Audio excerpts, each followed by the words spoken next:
Ladies and Germans, how you all doing? This is Conor. This is Rangru. Hello, hello, hello. And folks, on Tuesday we showed off the free LC. Today we're back with some old friends, or older friends anyway.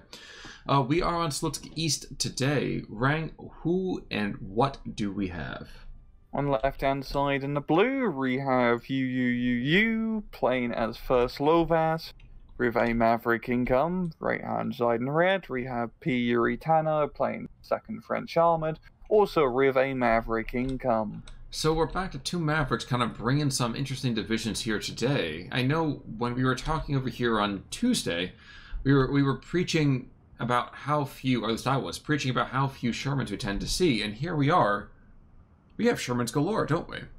Oh yeah, we got, you know, the second French, all about the A-phase rush, but same thing with Lovas as well. So this would be a pretty exciting match of light armor, and I mean, both divisions are pretty similar in terms of playstyle. You know, Lovas definitely does have the shorter straw when it comes, and well, shorter straw when it comes to long range. So close ranges to rounds are pretty nasty. That is certainly true. I mean, it's kind of funny to see an Axis division come in with 40 tanks, and then you realize that all of them are Tyrans. Yes, Tyran. And they're all only 30 points. Oh, exactly. Oh, exactly. Yeah. Well, you know, man, they're looking to punch above their weight because they are hungry like the wolf. Yeah. Yeah. Wasn't that good? I don't know, man. It hit finally. I was going to say, all right. Yeah. So in the meantime, we got Hussars going to be facing off against Fusiliers, and not for nothing, but the Hussars, they should have the better of this fight. Not only because they outnumber their opponents by 3 or 4 to 1, but they're just better armed in my mind for this fight. Yeah, Hungarian infantry is just extremely good because they're beefy with those rather large squad sizes, which I'm actually... I wonder why the Hungarians decided to have such large squad sizes. It must be... it's just an interesting... I don't know. Someone in the comments, please tell me right, because it seems kind of unmanageable on this end. I for some reason, I feel like at one point they kind of realized that they didn't have enough vehicles to really go around, and so they were trying to invest in bigger infantry to offset it. That might be something you shouldn't quote me on, but I feel like that's something to do with it. Too late, I already quoted you. Yeah, it's on Wikipedia. Khan says, and yeah, there's going to be a flame war. Whatever. 57 mil in the meantime, supporting the southern town fight. Or at least I say supporting, he's aiming for those Tyrans, but it's kind of like a shooting gallery down there, and they're paper targets that just do not want to be hit. No, and this is going really well so far here for UUU down south. He's making pretty good progress, and honestly, I mean, usually on this map, we see the person on the right-hand side kick the person on the left-hand side out of the central hill. But with just the amount of equipment UUU has, I could see the opposite actually happening. Just he's really like geared for a good CQC fight. Frankly, Tanner should be trying to play up north a bit and just use that heavy anti-tank to his advantage. And I think we're starting to see a vague bit of that, but the Franks have frankly not really decided to double down on that. And I kind of feel like the Jeep, the 50 cal Jeep, should have been far more aggressive in the northern position. But they seem to have squandered that kind of earlier opportunity. So now we're left with a very, very light anti-tank gun. Another tank being thrown into that northern position, and the Franks with not a whole lot of air power to defend or even ground force to take out that tank. No, but we're seeing the cluster bomber being brought in from UUUU to blow up the M4A2. Well, he's already killed, I think, 2 targets by himself, or at least 1 target by himself, probably 2. And the JU-87, he's got the clusters, and that Sherman, he left it too late. Yeah, he bites the dust. And yeah, it's a pretty good kill for UUU, because that definitely relieves a bit of armored pressure, so he can still spam his Tyrans, and I'm sure he's going to be getting more of them to try and just pound through the southern side. But yeah, it's really not... It doesn't seem like there's a lot from Tanner down south here. He does have a decent amount of infantry, especially in reserves, and the half-tracks too, because the Hungarians don't have a whole lot of anti-tank on their infantry. No, I mean, the Hussars are there, but at the same time, those guys, they're only just grenades, and that's not really a great idea. Yeah, really more relying on those Panzer Shrek arm squads, and using those Tyrans. Yes, yes, but when the French are kind of squandering some of those half-tracks as well. Yeah. Because the those half-tracks are pretty important. Oh, yeah, absolutely. I was going to say, when you are the French, you cannot lose a single gun just because you do not have a late game otherwise. Mm-hmm. They're looking up north here. It does seem that UU is going to be trying to reclaim that flag up here. He's doing pretty good for himself, a 13-11 so far. Nothing too crazy, but he definitely feels like UUU does have the momentum still in this match. So if he can retake his northern flag and then push through the center, he's almost got another run here. He could be getting that juicy +2. And I think he's going to get it, too. There's one superior squad, and don't get me wrong, these guys are quite good. But you cannot stand up to the firepower from 3 or 4 squads. And, geez, even to have these squads in the southern garrisons engaging them. He's already pinned down. He's already getting churned into dog meat. There's nothing. You can't stand against this. Yeah, and the French just don't really have the infantry numbers or, frankly, quality to really deal with this many bloody Hungarians. I mean, the sappers are pretty decent. CQC, that's kind of it. I mean, the volunteers are also decent too, but we're not going to be seeing them till later. Well, and we're seeing right now to the southern side, excuse me, that town, it ain't French anymore. Yes, there's some Shermans churning some guys on the main road because they just decided that it's better for them to walk down the middle of the road. But that Pack 40 is already making them regret such kind of resistance. So, yeah. Yeesh. So, great spot there from the Pack 40, absolutely pounding the Shermans. And yeah, it's really going to come down to the armored support here from Tanner. Just in general around the map for him to try and stay in this fight. If he kills the Turange, and it's just about a slow and steady process of trying to kill every single Hussar squad. There's a lot of Hussar squads, but Shermans are pretty good at killing Hussars. Yeah, yeah. I mean, tanks against cavalry doesn't tend to be very great for the cavalry. No. Interestingly, we are going to see the mortar track over here, and he's going to kill that Pack 40 pretty easily, I think. He should. I think, yes. And the radio corrected. I don't think he has. I mean, he might have radio range, actually. Yeah, I think he does. So, yeah, accurate fire will cause that pack to go bye-bye. Yes. Yeah, he definitely has the Voltigeur commander. But he's going to lose it pretty quickly. It is interesting that we are going to see Bofors out here on the southern side. I think they finally realized that they've got to keep those tanks in play. Yeah. Regrettably. Really good call. Yeah. Oh, wow.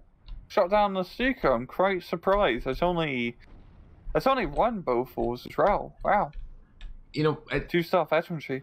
I know this isn't Red Storm, but I feel like the Bofors against a slower moving aircraft is pretty dang deadly, and the Stuka is just it's a bathtub. Yeah. And not a titanium run, unfortunately, for the Stuka. No, it's like a porcelain one with those claw feet and everything. Like, you know, we're talking old school, son. Like lock, shock, and barrel walking around to get Santa Claus, kind of like. But looking to the south, things are going very well for the Hungarians. Looking to the northern side here, excuse me, the north-central position, looking very good for the Hungarians. It seems to be coming up. All about you. It really does, and he's definitely playing to the strength of his divisions on the area of the map which really benefits him, which is like southern central and southern side, just because those town fights really allows him to spam the hell out of his infantry. And now, I mean, this is going to be pretty tough for Tanner. I mean, he does have the tanks, and they are decent, but the Stuarts frankly don't match up against the Turans. They have half the fire rate. So really, it's going to come down to Sherman. Shermans, I mean, they can do a lot, but there's also a lot of Hungarian infantry. Spitfire's going to take out this Stukas. Ju-87 probably. Oh, wow. He's too fast. Come on. And he lost the Bofors, so... Yeah. He drops. He kills. And he kills. Another Ju-87 got called out just in case the first one went down. Actually, ridiculous question. Don't the French have a machine gun? Why am I not seeing any of that in the deck? What do you mean a machine gun? Like in the same way that we had the Schwarzenegger over here. Yeah, like a like a Modus or like a Vickers. I feel like they have some of that. Yeah, he has a 50 cal in his deck. The Mitra Tro.7. Oh, there we go. There we go. Yeah. I was looking at this. I kept thinking. It's all French to you. I understand. It is. It is. And you know, and being partially German or partially British, like by background, I don't want to speak that language. It's a weird language. It's like Lesser Britain, so I can't. I'm not allowed to speak that. The thing I was kind of curious about is I feel like the 12-7s need to be brought in early to really support that kind of infantry push that has got to be coming, and I can't help but wonder if that is something that's really contributing to the French difficulty earlier on here. Yeah, honestly, I just think he needs more mortar half tracks and more Shermans, really, just 75mm Shermans. He's got a 76 one being brought out, which is probably going to be a little bit overkill, all things considering, but once he has the fire support, I mean, we're seeing the half tracks down south actually doing a good job of keeping the Hungarians back, and he's actually going to be able to push his raid back into the southern town. And in the central position, he has managed to stemmy the tide a bit with those Satchel Stewarts because, yeah, there's no Terrans backing him up. So Tana is starting to get a little bit of momentum back. A little bit, yes, but we're into Phase B, and that's Maverick City, which means at this point there's a potential 24 Terrans being brought on out. Yeah, it's quite crazy how many Terrans, like, the first Lovas can get. Well, and let's not forget, this is where the Hetzers come out, too. So yeah. So we got P-38s that can hunker behind the Terrans, use them as armor, more or less. And I use that term very loosely. But using them just to kind of take the first hit and kind of identify the biggest issues here. Yeah, those Hetzers are really vital for first Lovas, because you don't have a whole lot of long-range anti-tank, so you really have to make the Hetzers, as well as the Pak-40s, count. Yes, absolutely true. Now, we are starting to see a couple of these half-tracks are still being a little bit frisky over here in the southern town. Not enough to be, in and of themselves, fixing everything. And there we go. We have two little mini combat groups of 2 Terrans and a P-38. Actually, I love this right here. Yeah, that's actually pretty cool. And actually, I'm thinking about this real quick. That the Terrans and the P-38, they have the same, since they're largely the same speed, aren't they? Yeah, just a couple kilometers an hour difference. So that works really, really well together. Seeing another Stuka cluster bombing run down south. It's time to kill the half-track? No, he's going for the Sherman. Yep. The half-track, don't get me wrong, the half-track's deadly and all that, but kill the Sherman and nothing else matters. Yeah. Good kill. I would like to see a cluster bomber over here on the 2 Stewarts in the town. Even if you just kind of go and drop blind, you've got to know that even if you hit in the area, you're going to kill something important. Yeah, he just needs to get his reserve of Terrans back into the southern side to try and stem the tide of this French push. So we have an interesting set of reinforcements coming in as well. We have an entire column of Jeeps with 50 cals. He better just fast move him through the enemy lines. I don't want to see him stopping. Yeah, but look what's coming in the other side. 5 Terrans, 3 more squads, and that includes the Terrans that are already on the front lines. Right idea, wrong time. But hey, I mean, it's still Phase B, so this is the time when, obviously, again, when Mavericks kind of show their hand. I mean, this is where we're just seeing the absolute spam from both sides, and it's a lot of light spam at Yat. Not really a fan of spam myself. I can't really say I've had it too often, but it just, surgically processed alien meat just never really was my thing. That apparently works a lot better for a generation that did not know what I was talking about. So moving along a little bit sooner here, we are going to see yet the Hetzer and the Terrans engaging at range after these 50 cals.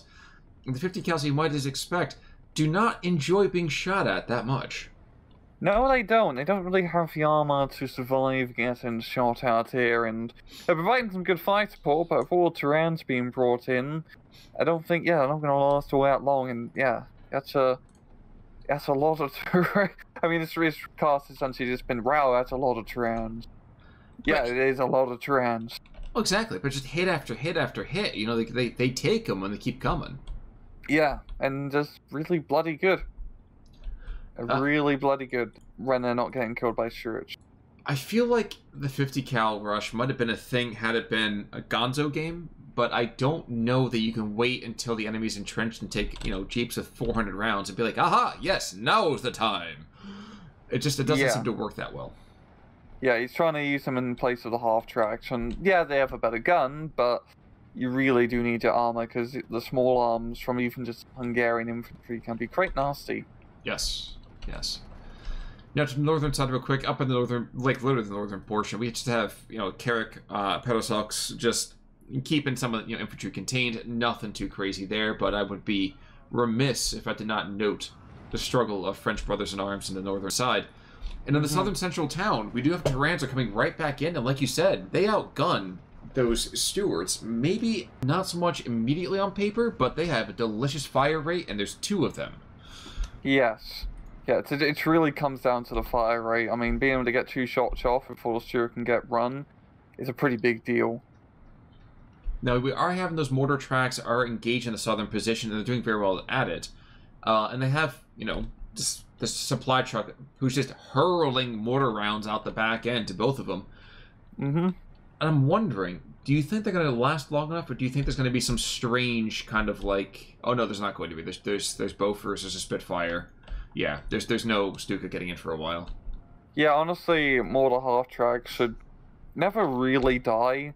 I mean, they shouldn't. Guns in general, they shouldn't die, because if you see the enemy coming, you can just kind of drive away. And you should have plenty of time to drive away. If you're getting counter batteries, you just drive away. Just drive away from your problems and they'll just stop chasing you eventually. That's my plan. Insert snarky comment here that is totally worthwhile, but we are going to see that there is more and more Terrans in this town. This Hetzer continues just to have a field day, and I don't know that even this M4A3 Sherman... Oh no, he's getting engaged right now, and he's engaged in the Hetzer. There's some really wonky... Oh, there's the sight lines, okay. Yeah. And geez. Sight lines, but the Hetzer does get the kill, because Rock Khan, the Hetzer's gonna Hetch. Yes, he is. Yes. And geez, the Stuarts are going down, and man, I don't think I've seen so many tight lines since I was in bikini season last year. Like, that's really, really good. I didn't know you were at bikinis. Well, man, I gotta go and keep it tight, But moving further and further forwards, yes, 57 mils being brought down to the south, Superiors being brought down to the south. Excuse me, Superiors, I forgot, wrong side over here. We had some turncoats there for a second, but every single time you look around, ooh, the 75 mils being brought on in over here from the Hungarians, and I'm kind of excited to see them. Yeah. Oh, man. Yeah, it's going to be a decent amount. But so far, really, since UU has been able to get the better fire support backing up his pushes, essentially. Yes. That's really what it's all come down to. Oh, absolutely. And while there has been some very, very good air power coming in over here from the French, and certainly keeping the Hungarians at bay, it's not been enough. It's not been enough. Nope. When the Hungarians run to town or forest, they usually get out of town or forest. Now, the 75 mils might be engaged. One's going down already, yikes. But the Hetzer's going to go and get some revenge here. In fact, there's 2 Hetzers, yikes. So the field guns... 2 Stukas. Oh, there's 2 Stukas? Oh my gosh, you're absolutely right. And there's somebody else. Oh, it's 3 Stukas. Oh my god. Yeah, he's determined to kill those.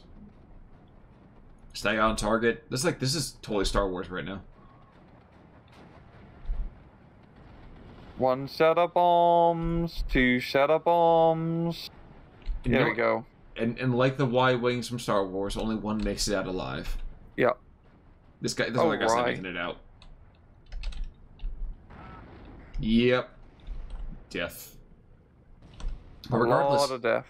They're paying their purpose, though. I mean, if I will trade a Stuka to kill a Sherman or 2. Like, that's still completely worth it. Maybe not a point sense, but that is a worth it from a deck sense, in my mind. Yeah, just trying to relieve the central position of Gary armor so his Jagdpanzers can start mopping up is definitely good. Just, opportunity. Yes, exactly. Yep, and P. Tanner, he does tap out. He sees the writing on the wall, and it's kind of hard to disagree with that particular choice. Yeah, that was... I think also for what makes it hard with the French against Lovas is that to beat the Lovas infantry, you need, like, the scary infantry weapons such as flamethrowers, crap ton of satchel charges, Molotov cocktails. And the second French infantry is just for the most part mediocre. They're really just here to shore up the line so your light armored Russes can do well. But you're not going to beat the light armored Russ of Lovas because they're one of the best light armored tank spam divisions in the game. Well, but that's the cool thing about it. We saw 2 light cavalry divisions, both with very different ethos, and yet at the same time, very, very similar ethos. Yeah.